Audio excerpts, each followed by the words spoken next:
Welcome to Yes2Fitness podcast, episode 5. So I've got with me Kaya today, the podcast for those winners looking to better themselves through fitness. So going to just do a little backdrop on Kaya, 19-year-old with a crazy physique, like unbelievable. So I competed last year in October, the first time the show on the Sunday, the PCA Open.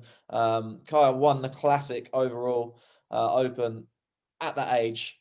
Just looked insane on stage. So we've connected through. We've both started online coaching, both doing the same mentoring course to help grow our coaching business. And it's just a huge inspiration as well, what he's achieved so far at the age of 19. So gonna let him introduce himself quickly, a little backdrop on himself, and then we're gonna get through asking some questions. So, Kai Yusuf, 19, from Essex. I compete within the classic bodybuilding division. I'm going to stick with that as well. Online coaching is coached by Kaya, CBK.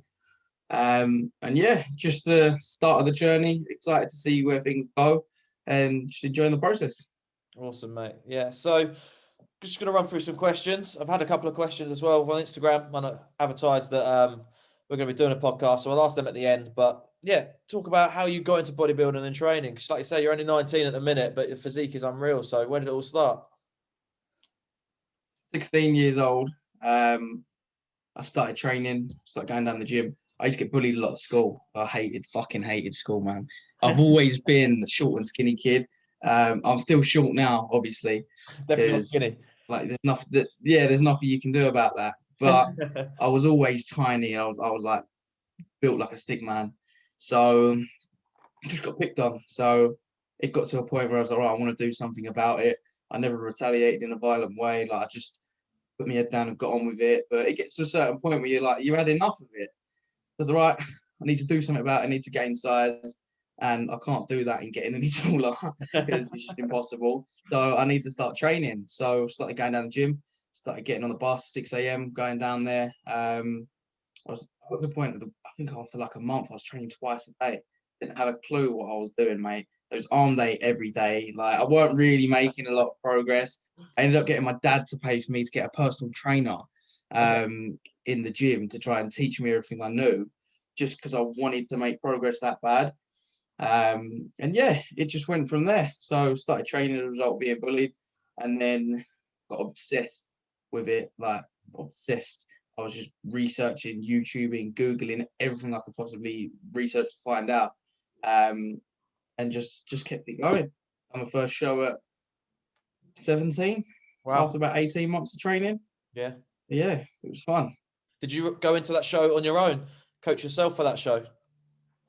No, I was coached by Jamie Dorego for that. Oh wow, okay. I was an awful client to him. I was like, where I was so young, I didn't really. I'll be honest, I wasn't taking it seriously. Like my check-ins were terrible, my adherence to diet was shit. I had such a mad metabolism. I still got in really good shape. I come second to this Romanian kid. He was 19 at the time. I was 17. I was backstage. I see him pumping up. And I was like, fucking hell, he's not in my category. I was like, surely not. But no, I come second, Miami Pro. That was a sick experience. I thoroughly enjoyed it. Like, I think after the first show, you know if you're going to enjoy it or not. I just fell in love with it, mate. Did you go into that show believing you could win? I was the cockiest teenager you've ever seen. I was adamant no one was going to beat me. I thought I was massive. I genuinely, until I got there, and then I saw some of the muscle model guys and the older over 75 kg and all that. I thought I was fucking huge. I think I was 63 kilograms or something. I was tiny. Yeah. Wow, that's awesome. So that's Humbled where the journey started. That's where the journey started. Did that start down at Rip Gym where you're currently at?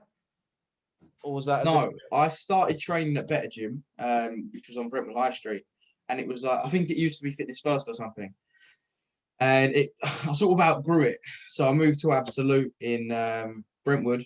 I was training at Absolute, nice gym, really good, but again, there weren't many people in that competed.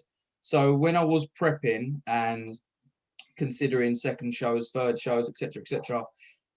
Like, I just want a variety of equipment I can use, different people in there.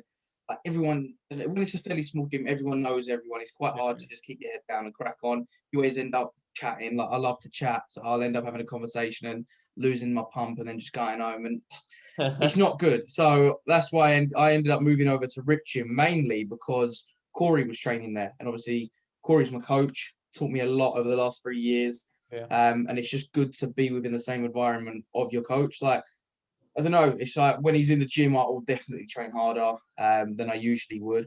And he's just given me that spur on when we're training with each other.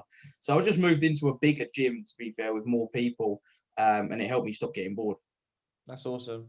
No, there is that. You need that environment. I think, you know, I want to talk about it a lot more, you know, as the time goes on. But the environment of some of these independent gyms is just phenomenal, and like it's so much better than the chain gyms that you see that are quite comfortable to go and train in. But how much an independent gym like a community like that can bring you on is such a Don't get me wrong. Like, there's nothing wrong with the better gyms, the pure gyms, etc., etc. Like, they all exactly. serve a Remember. purpose for people that just want to stay fit. But if you want to do competitive bodybuilding, you've got to ensure that you're surrounded by like-minded people that are gonna see you doing your cardio and like push you on, or Yeah. like they're gonna give you words of encouragement, not look at you like, who the fuck is that geezer wearing a stringer? Like, if you walked around David Lloyd on peak week, people look at you like you're some sort of monster. So you've just got to find the right environment for you. But I like where I'm at. I like Rip Gym.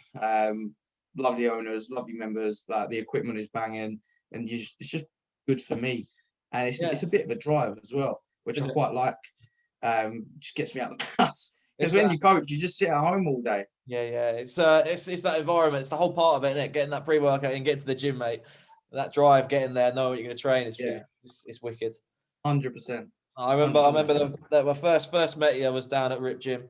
When I first saw you, I remember being about 7 weeks. I didn't know you was. I thought, where's that geezer? Yeah. He was fucking leaner than me. That's what I was thinking about you. I remember I think I was doing triceps, and you'd come in after me, and I'm thinking, I'm in my stringer, feeling good 7 weeks out, thinking, yes, yeah. I see you take, and I'm thinking, Jesus Christ, this guy's big and he's lean. Like, shit, man, like, let's get my head down. Weird. You don't mean to give each other dirty looks, but you're like, oh, you fucking leaner than me, bastard. Yeah, it was awesome. So yeah, no, it's such a good community, that gym. I absolutely love it. Rip Gym Basildon. There's also one in Harlow I train at, but yeah, both awesome gyms for the environment. No matter what stage you're at, you know, if you want to go there and you know, your ambition is to lose weight, you know, everyone in there is pretty inspiring. So yeah, awesome gym. Yeah, surrounding so important, especially on prep. Like, I think for the first couple of weeks on prep, I was going down there just paying every day while still a member and training at Absolute as well. Yeah. But it just got to a point where it was completely new people. There was no distractions. I could just crack on. So I can get easily distracted. And like, with that prep, I didn't want to leave no stone unturned. So it's a good decision. I'm glad I moved down there permanently. Awesome. So that's you know, touching base on what you said. You went into your first show expecting to win. What was your experience of the last show then? Obviously you did win, and like, how was that experience for you winning that show? And obviously I guess you went into that show expecting to win if you did as well the last one. So what's your sort of mentality going into shows? First show, I was humbled massively. I went in there thinking I was the dogs, and I wasn't. Like, I'd only been training just over a year. I was nothing special. Come second, I was over the moon. I was happy. Second show, I was not ready. I prepped about 6 weeks. Oh, right. I recently recovered a spinal seizure in my lower back. Wow. So I hadn't trained for a month, and then jumped straight into a prep. Got on stage, soft as fuck. I looked shit. I prepped myself for that one, looked terrible. And then I done Pure Elite, prepped myself for that one again, done terrible. And I was like, oh, fuck this bodybuilding shit, it's not for me. And then January last year, I started prepping for Miami Pro. I was going to do men's physique. Like, I saw Jeremy Buendia, and I just thought he looked sick, and I was like, oh, I want to do that. And then, so I was 2 weeks out from Miami Pro World Championships. Probably best shape of my life after being coached by Corey full time. And show got cancelled. went into the first Good lockdown, lockdown, yeah. and it fucked my head badly. I went sideways, just eating shit, wasn't Wow. training, drinking. The first lockdown hit me bad. I didn't cope well at all. I'd gone from the best shape of my life to the worst shape of my life in the space of like 6 weeks. Wow. Pretty bad. And then I started training again, sort of getting my shit together. And then come out of the first lockdown, started training properly again at Ripped. And then I run Corey and said, right, I want to do a show. He was, oh, no, I heard from you in ages. He goes, didn't know you was alive. And I was like, listen, I want to do a show. Give me something to work towards. I said, let's have a look and see what's about, like what's on. And then PCA was like just under 8 weeks out. Yeah. I think it's like 7.7 weeks. So we started prepping for that. Easiest prep I've ever done. I literally, I watched that Jay Cutler video when he was like, you've just got to be a bit fucked up to do this. And every time someone rang me with their negative bullshit, if I was on prep, just block them. Yeah. Mate, I didn't speak to anyone, didn't socialize with anyone, didn't, like, I just, as he says, I was just in my box. I'd get up every day, cardio, food, train, sleep, repeat, Groundhog Day every day. I was like gram to gram, every minute of cardio, spot on, like clockwork. And it shows. And I got into the best shape I'd ever been in. And won, obviously, at PCA. I didn't expect to win. I went into it with no expectations, because after that, during that first lockdown, I actually said to my best mate, I'm not sure bodybuilding is for me. I don't think I want to do it anymore. I never knew. And I was in a bad way. I didn't realize I was in a bad way. I'd lost all self-belief and confidence, and I was like, it's not for me, man. I said, there's not enough money in it. Maybe I'm not good enough. And then I had Corey speak to me on the phone for a while, convince me, right, let's do a show. You are good enough. And yeah, so that was like the turning point. It was like, right, this show is either the one that I decide if I'm going to continue going forwards with it. And it was the decision maker. So I'm glad I got my shit together. That prep went smoothly. Peak went nicely. And then, yeah, won that, went backstage, cried like a baby. Cried like an absolute bitch. I love that. Cried like a baby. Like, it just meant a lot to me. Yeah, I cut so many people off and just went so solo for that prep. It just bundle of emotions. And after having that first show cancelled as well, and the highs and lows, it was a hard year for everyone. So I'm not sympathizing for myself, but it was massive for me. Like, I won't like to go up there and beat a load of full-grown men. It was brilliant. I mean, like, it's an inspiration, mate. Like, you weren't in a junior category or like first timers or anything like that. You're full blown on open classic and smashed it. I just enjoyed it. Like, I had a really good time. I'm looking forward to the shows coming up this year. But yeah, I'm glad I've done that, and I moved from like fitness model, pure elite Miami Pro, to actually classic bodybuilding, classic physique, which is I like that old school style. So I was pretty stick with that for a while. Yeah, you said earlier you're going to stay. I don't personally. I'm 5'5.5", 6 at a push. Yeah. For me to go bodybuilding is 212. Personal preference. I don't like 212. Yeah. It's not sustainable to walk around and live a normal life at 212 at my height. I'm like 173. Like, I'm quite happy at where I'm at. I think I can gain 4 kilos. There is a lot, yeah, like 2 bros, I can gain another 4 kilos stage weight. I can go on at like 77 kilos, which is fine. Like, I don't want to do mass bodybuilding. It's just not, personally, that's not what I want to do. I like the old school aesthetics. The reason I got, like, when I first got into bodybuilding, was like all the classic Arnold, old school. Franco Columbu was a massive inspiration of mine. Short, mass monster, but again, classic. Like, I was drawn to that look personally. That's just personal preference. That's just what I want to look like. No, I admire the classic physique. Obviously, I'm men's physique. Like you say, I was where you were at, but I think the classic is a fantastic look. Like I say, I'm going to stick with men's physique for as long as possible, but yeah, classic is a wicked look. Chris this year was insane. Yeah. Oh, mate, he is something else. He is something else. You can't beat him at the minute, anyway. So that's going to lead me on to my next question. Obviously, we've spoken a couple of points in there, and I want to jump in off of them. You know, you spoke briefly about that, but how have you coped with these lockdowns then? Being in this sport and Not having good. that sort of gym taken away from you, how have you coped with them? Not good. To be honest with you, if I'm being like completely transparent, I've always struggled to open up about it as well. So I get myself in this little rut where I just go quiet and off the scene, and I don't handle with it very well, Yeah. which isn't the way to approach things, and I don't advise doing that. But first lockdown hit me hard. Considered quitting bodybuilding. I was like, I don't know if I'll ever compete again. What an idiot. What was I thinking? Second lockdown, obviously, I coped fine. I invested in some equipment just to keep myself going and set up the resistance band companies. I was using my bands anyway, and I was keeping busy and occupied. But yeah, the first one it hit me bad. Second one was all right. This one I've been fine. Obviously, I've been working on the coaching business. I've still got the resistance band business. Just keeping occupied. I think I just keeping myself busy.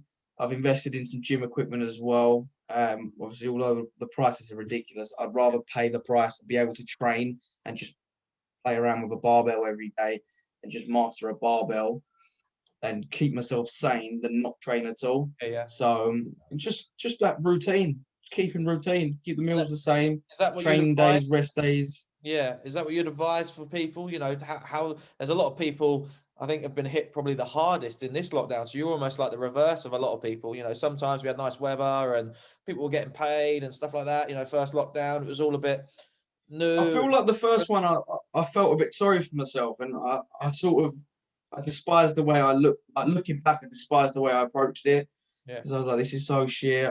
My show was 2 weeks out. I'm in the best shape of my life. It's unfair. Everything's yeah, against me. But then I look at it as in like, right, there's business opportunities here where there's products that you can be selling, like the resistance bands, for example, than things I could have been doing way earlier on. But I just never thought of because I was too busy feeling sorry for myself. We're all in the same boat. We're all in the same situation. But this time round, especially, it's been my routine. The first time round, it went out the window. I was eating what I wanted. yeah, I was barely training. It wasn't good.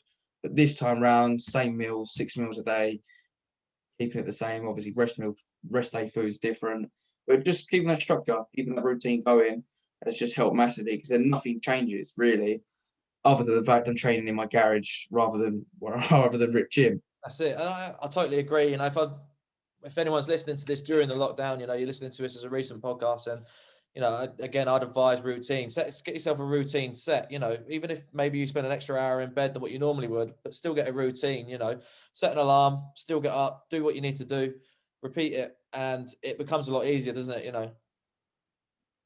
Yeah, definitely, it's helped me massively. Just structure. Yeah.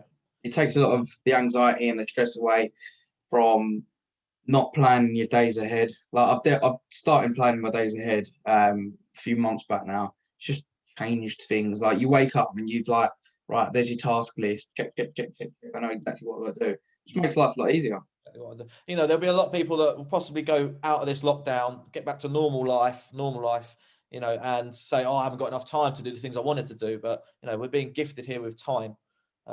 So Yeah. achieve the things, you know, you might want to learn an instrument. You might want to learn a course or do a course. Well, you know, we've got the time to do it now. So set yourself a routine, whether that's 2 hours a day doing that. And then, like I say, you'll probably be in a better place than just waking up and wondering what to do with the day because there isn't too much to do. Yeah, definitely. I've just put this time into obviously I'm doing the mentoring course at the minute and there's task after task after task to do. So I'm keeping quite occupied with that, just putting the time into building a website at the minute. Just little things like the appearance of your plans and the way that you present things you wouldn't usually have the time to do essentially. Like the small percentages that add up. If you've got more time on your hands, do them. So I feel like when we go back to the gyms, people are going to want plans. They're going to want to be coached because they've got full access and they'll be working again. So if you can improve your service now and have a website, have a nicer looking plans and expand your knowledge, it's just going to pay off in the long run. So I'm just putting time into small things like that at the minute. That's awesome. Like I say, it's helping you. You're in the best lockdown you've had, which is, you know, like I say, the opposite to a lot of Yeah. people, because you found some structure. So that's good, mate. That's good. And you know, it's going to lead me roughly into the next question. Is you know, you're getting into coaching now, but you've got a coach with yourself, you know, Corey. So what's your relationship with Corey? How does it benefit you? And, you know, what do you feel the benefit of having a coach is? Corey was the first bodybuilder I met, and I was blown away. Really? I remember it was like a small party thing, like an equestrian place for someone's birthday. And I see Corey sitting in the corner, and he had a big vein coming through his bicep. I've never seen anything like it, and he's the biggest geezer I'd seen. Oh, and I'd been training, I think, 7 months, 8 months. I had this white father-son's extra small roll neck on, thinking I was a big man, right? Like skin tight. And I went over to him, started chatting to him, and I was like, "Oh, I want to compete." And he was like, "Yeah, you should do it." I think I was 16 at the time or something. And it was October that year. I ended up doing my first show at Miami Pro, when I was 17 years old. But yeah, cool. Like, he's helped me from the get-go. So he's always been there to give me free advice. He's always given me his time. He's always given me the knowledge and taught me a lot. And like training sessions, like first like ever training session I had with him, I was 17 years old. I think done legs at Nuffield Health. And I was like, I was excited. Like, it was exciting. I was learning things because I was training with a bodybuilder. Like, I was just a kid that started going to the gym a year ago that wanted to get into it. And he helped me a lot, free of charge. That's what I like the most, because he just gave me his time. So we've had a good bond, and now I'm like the little brother he can't get rid of.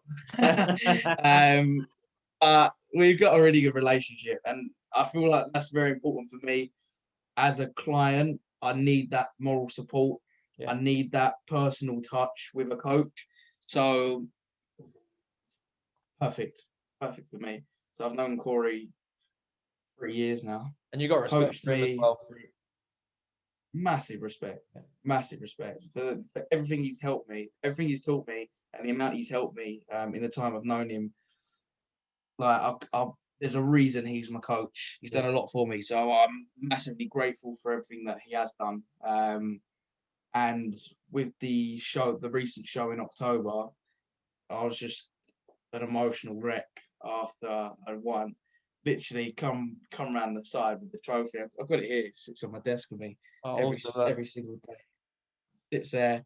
Come round, and he's saying well done on that. I couldn't stop crying. Couldn't stop crying. But no, I'm excited. We've got big plans. We work well together. Yeah. And I'm just excited to see what the future holds. Awesome. So what are your plans for this year? Are you able to share? One, prioritize is to grow Coach by Kaya. Awesome. And get it to a high level of clients whereby I'm comfortable. And just keep growing the business, keep helping people, keep getting transformations, keep doing the transformation challenges, and just put work every single day in, day out. Just put the work into the business and just get the results out. So the priority is grow the coaching business.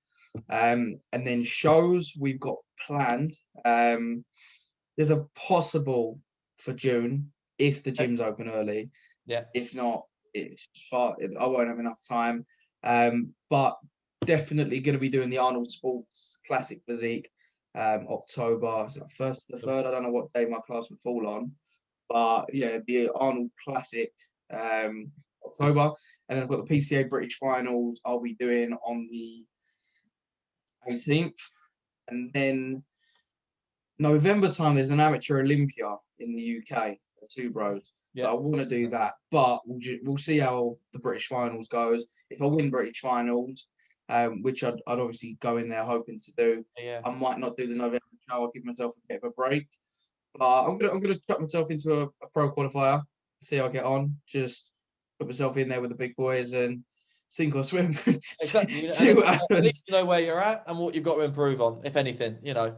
yeah, I'm not going to go in there with any expectations. I'm just going to go in there and just, it's all learning. It's all stage time. It's just experience. So I'm just going to enjoy it, see how we get on with the shows.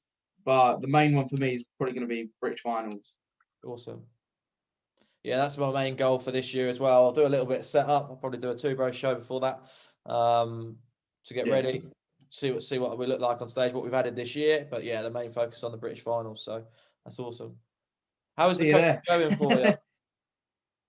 Really good, really Yeah. good. It was very busy when I won the show initially, Okay, cool. and then obviously gyms closed. So there's been flourishes. But I started coaching in October. We're now January. I've been lucky enough to work with around 30 people. Awesome, mate. So I'm happy with that. It's growing organically. Quality over quantity. I want to ensure that every single person gets a good transformation that stays with me for a long time. Yeah. As opposed to just piling in the numbers and like not being able to handle the workload. So taking the time with it, bringing them in slowly. Got a very, very good team of clients at the moment that I'm grateful to have, who have stuck by me in the lockdown as well, through 2 lockdowns. So yeah. I'm happy about that. And yeah, just excited to keep it growing. Got the 10-week transformation challenge going at the minute. But yeah, I'm loving the coaching. Like for me, it's helped me overcome insecurities and problems. So to be able to help people, it's like giving back, and it doesn't feel like work. Like when they say when you enjoy what you do, it doesn't feel like a job. It's not a job. Like it's enjoyable. Yeah. And that's it. I absolutely buzz, So but I'm not lying. I do. Like you send a check-in text in the morning, and you're waiting for the messages to come through, and then seeing people progress is like it's just a buzz. Like it really is. I love it. Check-in days are the best. I sit with my laptop and I look at I see the check-in pictures. Oh, mate, week by week, they just keep getting better. It's awesome. It's the excitement in the voice notes that they get back. They probably think I'm a nutcase. Yeah, that's it. I'm doing it around Tesco. You get a late check-in or whatever, and you're in Tesco, but you're I just could excited love that, to bro. The progress is crazy. Burger and chips tonight. So yeah, I buzz off it. I buzz off it. So that's what you're looking to do full time for the future, online coaching. Yeah, that's it now. That's it now. With the online coaching, that's the main avenue for me. Yeah. I'm going to put all my time into that, and then there might be other things that pop up over time. But that's my main priority right now, is just building a large coaching business properly and ensuring that I get quality results for people. Because at the end of the day, they're paying for a service. So I want to sustain clients on board and keep them there for as long as possible, whilst helping them achieve their ideal physique. So I'm excited. It's going to be a big year ahead. First full year coaching. Hopefully I can get to that target of 100 clients by the end of the year. Awesome. You set yourself a target, mate, and like you say, if you hit the routine each day, it's achievable, isn't it? So that's awesome. That's it. You just got to put the work in, and the results will come. So I just had a couple of questions then. Obviously, some people have picked up on your age. What age would you recommend starting in the fitness industry? As like a young age. As soon as possible, as long Yeah. as you know what you're talking about, and you're organic, you're truthful in what you say, and careful with what you say. Do not make false promises. Do not talk shit, because you will be called out by people with a lot more experience by you. Yeah. So I've always bit my tongue in saying things unless I'm near to certain about it. And just educate yourself. Spend time learning. Don't be scared to ask questions. I love, like, people probably hate me for it. Some of the people that would watch this and know, yeah, he does love asking questions. But the ones that have achieved where, like, what I want to achieve, and that are in the positions that I want to be in, pick their brain, and you will learn so much. Yeah. So just learn as much as you can, sponge as much information off of people as possible, and don't talk shit. That's it. Like I say, it's an industry where you will get caught out if you don't know what you're talking about, and you are. Yeah, easily. So it's all over social media. That's how we're gaining clients, is putting ourselves out there on social media. So it's monitored, and And I say, I get your Yeah, point. that's it. That's awesome. So, as well, I was just going to ask then, what age would you recommend start training in the gym?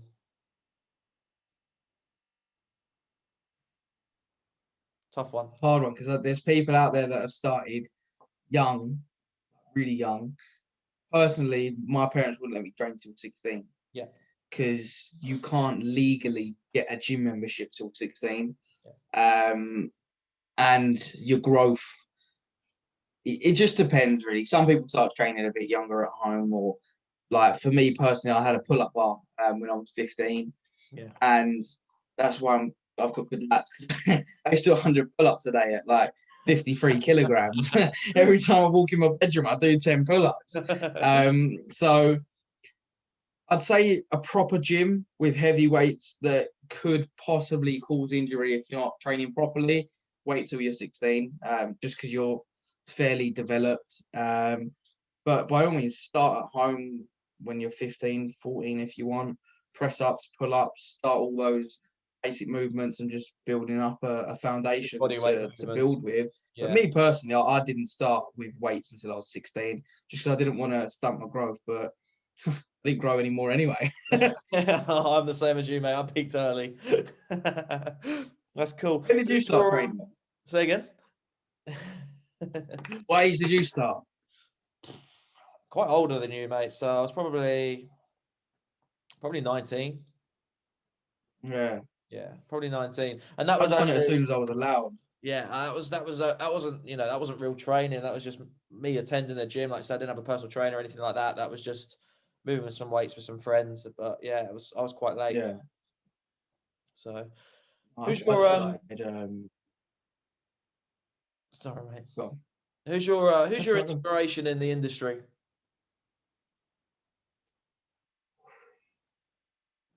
That's a hard one. Would you like inspiration as in I'm gonna as a say for person, everything. Is it for your physique? coaching, for the physique? If you could ask one person 10 questions in the industry, who would it be? Jay Cutler, Yeah, awesome. businessman. Yeah, yeah. He has absolutely smashed it. Yeah, I'd definitely say Jay Cutler.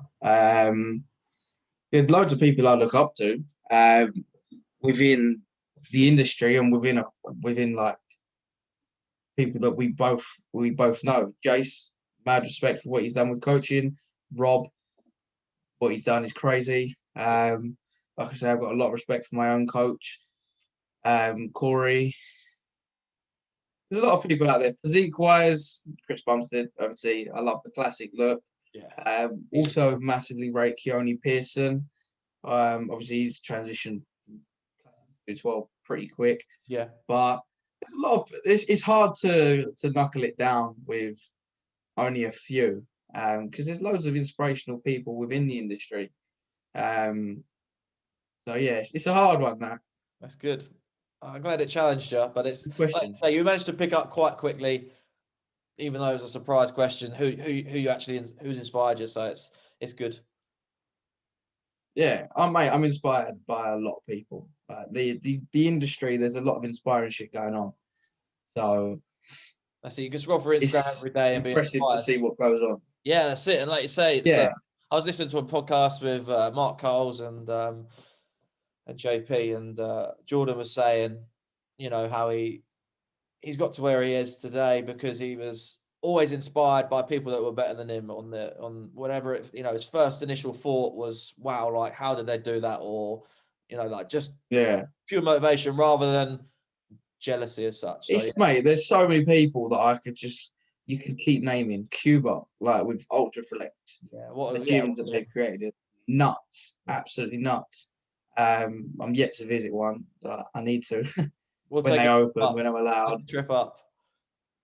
Definitely. Like again, JP, like what he's done, crazy as well. But mate, there's so many inspirational people. I think that's why you're constantly humbled and grounded in the industry, because there's so many people achieving crazy things that remain humble. Nobody's got any reason to sort of there's no pecking order. Everyone's just happy to help one another, and it's nice. It's a nice industry. I like it. It's like you say, it's a great industry, and it comes across as scary, or like people have got alter egos, but it's so far from the truth. Everyone out there is in it for the same thing, whether you're looking to lose 10 stone, whether you're looking to put on 20 pounds of muscle.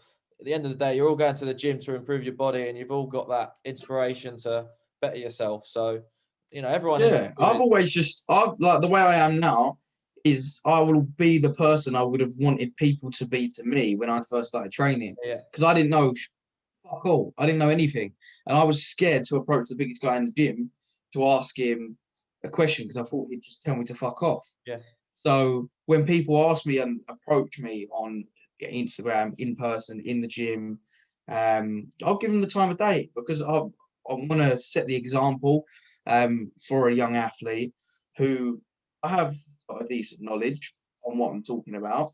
So I'm happy to help people, yeah. because I would have wanted people to have done that for me, and it would have just helped people learn quicker. And I think that's So becoming common be in the person that you would have wanted others to have been. yeah, yeah. That's a really good way of putting it. And there's a lot of people in the gym that have that same sort of mentality, and it creates such a good environment. So Yeah, 100%. You've got to be around nice people, though. yeah, exactly. Otherwise, like you say, like you did in that lockdown, mate, block them. Yeah, honestly, I lost a lot of friends. I lost a lot of friends on that prep. Yeah. I'd get a text message. Obviously, everything had opened up about going out, and I went teetotal. I decided to stop drinking because of how much of a mess I got myself into in the first lockdown. And people would ask me to go out, and I'd say no. They'd ask me again, I'd block them. So yeah, I just went ruthless, and I was like, the end goal was just get on stage and win, and that was it. And I was only surrounding myself with people that were supporting that goal. Bit selfish, bit arrogant, people might say, but I feel like in this industry and in this sport, you have to be, if you want to achieve things, you have to be a little bit selfish to a certain extent, and prioritize your goals. Yeah. Like you say, touching on a point you said earlier, set that routine down. Like you woke up every day and you ticked off a day and you won that day. You had your meals, you done your cardio, you trained. You didn't focus on what you had to do in 4 weeks' time. You got up, you done what you need to do for that day. You won that day, and then you moved on to the next one. And that's what got you to what That's you. it. It's just day by day. You have hiccups in prep, you have ups, you have downs, but if you drop out of a prep, you will regret it massively. When you see those that get to the stage and the work they put in, even people that don't place, just to get on stage is a massive achievement. It is. So I have huge respect for anyone to complete a prep, get on stage, because it takes resilience, it takes dedication, and it takes a lot of motivation and discipline to just say no to going out and drinking, say no to going out and eating cheat meals when they're not given to you by a coach. And it is hard. So it gets emotional on show day when you get the results, because it's mentally straining. Like, it's hard work. Yeah. Like I say, People don't not an easy see roller coaster. what goes into it. Yeah, yeah. What was your biggest struggles on prep? Or throughout your preps, what's been the biggest struggle? Mentally, Just one mentally, yeah. mentally, doubt myself. I had no self-belief. Oh, really? Wow. Okay. I'd look in the mirror and I was like, I'm not ready. I look shit. I was like, I was nearly pulled out of PCA. I was like, I'm not gonna be ready. I look like shit. I'm not gonna compete. I'm gonna go out there and embarrass myself. You just get in your own head. Yeah. So that's something I'm managing better on prep. But you just self-criticism. Like, I could talk myself a lesson. I took down every mirror in, like, I covered the mirrors in the house. I took down the mirror in my bedroom. I took it to the dump, threw it away. Stopped looking at myself. The only time I looked at my body was check-in day with Corey, and if he was happy, I was happy. Yeah, yeah. That was it. Otherwise, you get yourself in a bad way. You just tell yourself, I don't know, you don't look good enough, and it's not healthy. Do you think you'll have So a better self-criticism was my biggest problem. do you think you'll have a better relationship with that in your next prep, having won a show and got that confidence back, or do you feel that you'll still have them self-doubts? Probably not. Being honest, I've got such high expectations for myself. I want to achieve a lot that I put a lot of pressure on myself. So it is self-inflicted. Like, I do it to myself just because I want to achieve and get the results. Yeah. So yeah, I mean, if you're not, the thing is though, if you're not in a way, if you're not getting yourself in that mindset of I need to be better, I need to be better, I'll do an extra 20 minutes cardio, or might not finish that spoonful of rice because a little bit of carbs left, I might lose some more weight. Yeah. Like, if you're not doing these little mind tricks with yourself and pushing yourself to the extreme, which is what it takes to get shredded and ready to get on the stage and look and be competitive, then someone else will. So Yeah. you've got to be willing to take yourself to that next stage, which for the first time was a prep that I hadn't cheated on the diet. But the other three I had, I wasn't serious. And I sort of said to myself, if I'm not going to take it seriously, what's the point? Like, I'm wasting 2-3 months of my life at a time to get a second place, to get a third, fourth, to not place. It's not feasible to continue doing it if you're not going to put everything into it. So I just sort of I disciplined myself in a way and said, right, if you're not going to do this properly, don't fucking bother. A coach can tell you what to do. Any coach can do that, but you got to do it yourself as well, aren't you? Like you say, it works two ways. A horse to the water can't make it drink. Exactly, mate. Good saying. So on that note, how can we contact you, Kaya, for coaching services, Instagram, etc.? Let us know. And thank you for joining. No worries. Instagram is _KayaYusuf7. And then within there, my Coach by Kaya Instagram is linked. And then you'll soon be able to purchase coaching through my website, which is near to the finish of its launch, which hopefully some people will be watching this when it's live and be able to check it out. Awesome. But for now, it's through my link tree in my bio. So yeah, it's quite straightforward. Hopefully, look forward to engaging with some people from this. I hope people can take something from the video and that you've enjoyed it, because I've enjoyed doing it. Not done many podcasts in my life, but yeah, I hope people have enjoyed the watch. That's it. If someone could take one point away from this, and then it's been a successful podcast. So that's what we're hoping for. Definitely. Thanks for joining, mate. Thank you for having me. Anytime. We'll catch up soon in Ripped, and we'll get on the road and get up to Ultraflex. Definitely. I look forward to it. Thanks for joining episode 5 of the Yes2Fitness podcast. More podcasts to come soon. Like I say, I'll put in the link in the description, links to Kaya's Instagram, and you can check him out from there.